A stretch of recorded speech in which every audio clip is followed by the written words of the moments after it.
Today we're coming to you with another episode of Self-Care Prescriptions, and this week we're talking about emotions. Due to the current pandemic, a lot of things have happened in a very short period of time, and things keep changing, and people are dealing with a lot of emotions. So I wanted to check in with you and see what can people do to take care of themselves and handle their emotions and to keep things intact. Yes, so there are millions of emotions that are swirling around right now that people are having. And the first thing I just want to do is validate those emotions and say that it's normal. When you have emotions, you are having a human experience. We all have emotions. None of us are extinct from having emotions. We can't not have them. And so I know a lot of times when we have emotions that don't feel so good in our body, our natural impulse is, I don't want this, take it away from me. I want to feel good. I want to feel happy all the time. But the reality of the situation is that's just not realistic. It's not realistic that you're just going to be happy and have positive emotions all the time. So we will have emotions that don't feel good. And particularly during this time, some of the emotions that are showing up for people range from fear, loneliness, frustration, downright anger. But then there's also some positive moments that people are having. They're feeling connected. They're feeling gratitude. They're feeling joy in the midst of all of the uncertainty and the challenges. So we are complex in that way that we can have both positive, if you will, and negative emotions at the same time. And so my number one message I want to give is that it's okay to have emotions. But I want to share 5 tips today for how to take care of yourself in the midst of experiencing emotions and make some suggestions to you about how you might go about relating to your emotions. Because the problem is not that you have emotions. It might just be that you need some guidance or some tips with regard to how do I meet my emotions? How do I show up for myself when I'm experiencing really challenging emotions? So my first tip is to acknowledge your emotions. So to accept that they are there. So a lot of times, again, our impulse when we have an emotion that is challenging or hard to feel, like anger, fear, frustration, we just want to push it away. We don't want to feel it anymore. And so the impulse can be to try to eat it away, exercise it away, work it away, do anything to try to numb it and make it different. But to actually have a healthy relationship with our emotions, I would suggest that we acknowledge them and that we accept them and we allow that they're here. And there is a really beautiful poem that I want to share that really demonstrates this idea of what it means to accept your emotions and allow them to be there. And so the name of this poem is The Guest House, and the author of this poem is Rumi. The Guest House. This being human is a guest house. Every morning, a new arrival, a joy, a depression, a meanness. Some momentary awareness comes as an unexpected visitor. Welcome and entertain them all.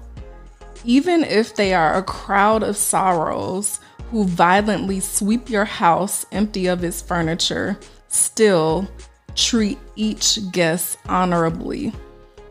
He may be clearing you out for some new delight. The dark thought, the shame, the malice, meet them at the door laughing and invite them in. Be grateful for whatever comes, because each has been sent as a guide from beyond. And so I really like that poem because it likens our emotions to neighbors that are coming to our house or visitors that are coming to our house. And the suggestion is that you welcome it all, no matter if it's wanted or if it's unwanted, that you welcome them all, because the idea is that they have something to teach you, something that you can learn from them. And so that's really what we're wanting to do when we're thinking about acknowledging, accepting our emotional experience, and really just discovering what does this emotion have to tell me. So that's one, acknowledge it and accept it. The second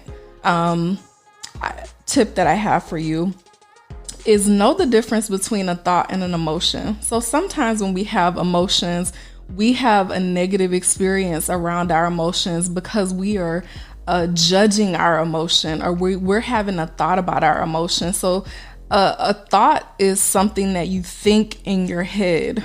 Some commentary is typically an evaluation, a perception that you have in your head, some kind of judgment that you make about something that happens outside of you, but we also make judgments about what goes on inside of our skin too, such as our emotions. So that's a thought. An emotion is something that you typically feel in your body.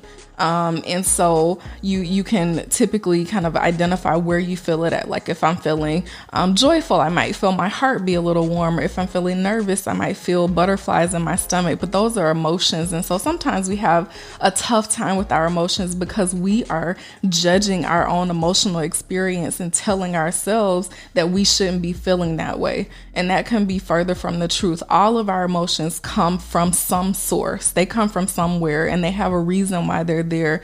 And the challenge for us in our emotional experience is to learn, what is the message that this emotion has come to teach me? And so not to try to push it away, or not to try to negatively evaluate it or criticize yourself or beat yourself up for having a human experience, but rather try to understand, what is this emotion here to teach me? And so, which leads me to my third tip, is to be curious, right? So I just said that emotions are messengers, not problems that need solutions. I'm going to repeat that. Emotions are messengers. They are not problems that need to be solved. They're not problems that need solutions. They're giving you information. Our emotions they have an evolutionary source. Like, they come for a reason. They come to teach us things about ourselves. They come to maybe alert us to things that need attention, or let us know when we're kind of veering off from our values. Like, say I do something like tell a lie. What is the normal emotion that might come out to me after telling a lie? It will be guilt. What is that guilt trying to teach me or let me know? The guilt is letting me know that I've kind of gotten out of alignment with what's true to me, which is being an honest person, being an authentic and genuine person. So again, that's what I mean by the emotion has like value. It's coming to like alert me, like, Robin, you were kind of off there. Next time you have an opportunity to be truthful, you might want to be truthful instead of telling a lie, because that's what's really true to you. And that's what's really going to be honest for your core and you being connected to your own values. So being curious, what is going on here? Then the fourth is notice the in-between. The fourth tip is notice the in-between. And so what I mean by this is that our emotions and our experience of them are rarely just consistent, just like a flat line, where if we are experiencing on a scale from 0 to 100, where 0 is like very mild intensity and 100 is the most intense we could ever experience it, our emotions rarely stay, if they even get to 100, they rarely just stay at 100 for hours and minutes and days on end. There's fluctuations, right? Sometimes the emotion is intense and other times it dips down a little bit and it eases up. And so we want to be noticing the in-between, because sometimes, especially when we're feeling sad or frustrated or depressed, we just kind of connect with the high intensity and we don't realize the fluctuations there, that it waxes and it wanes and it's not always terrible. And so that can help give you some relief and help you to kind of see your emotional experience as very fluid. And I think also with noticing the in-between is there anything else there? So if I'm sad for a few days, were there ever any moments of joy? Or were there ever any moments of gratitude? So just being open to noticing what's happening on the in-between moments, because yes, this is a hard time right now. And yes, we'll have a lot of negative emotions, but there can also be some more uplifting, positive emotions if we're paying attention to our experience. So that's fourth, notice the in-between. Then fifth is see it as energy. Whatever emotion it is that you have, see it as energy. You have a choice of what you can do with your emotional energy. So if you're feeling frustrated, if you're feeling angry, that's energy, as well as if you're feeling joy, if you're feeling happy, if you're feeling proud, that's also energy. And so when these emotions come to us, I challenge you to think about it as energy and then say to yourself, what can I do constructively or effectively with this energy? How can I channel it And so it's not about having it. What's more important is how are you going to use that energy to make your situation better, or to help yourself learn from this emotion, from having this emotion. And so some of the ways that you can use this energy maybe is to self-soothe, like maybe nourish yourself. If you're having a really tough time, a soothing thing can be to cry. I know a lot of times we might have different ways that we feel about crying. We think that, it's a sign of weakness. It's really not. It's a normal response to some challenging emotions. And so that might be what you do with that energy, is just to cry and let all of those pent up emotions out. Another way that you can soothe yourself might be to take a nice bath, or to hug yourself or rock yourself to sleep at night. Like that is, we deserve that soothing. It's not just for babies, right? It's for us as adults. We need to be nurtured and to know that everything is going to be okay when we're in emotional pain. So I'd encourage you to find ways to soothe yourself. And so sometimes we can look outside of ourselves from soothing, maybe a hug from a partner or a family member. But the truth is, a lot of times when we're struggling to the deepest level with our emotions, we're by ourselves. And so we need to learn, how do I take care of myself when I'm really in the thick of it and really hurting and I need to be nurtured? So I encourage you to think about, what are some things that you can do to soothe yourself? Then another thing can be to talk to someone. That can be something that you can do with the action. Who can you talk to? Maybe you can share your emotions with a friend or a family member. I know we can't be physically with people right now because we're social distancing, but challenging yourself to pick up FaceTime and call someone, let them know what's showing up for you.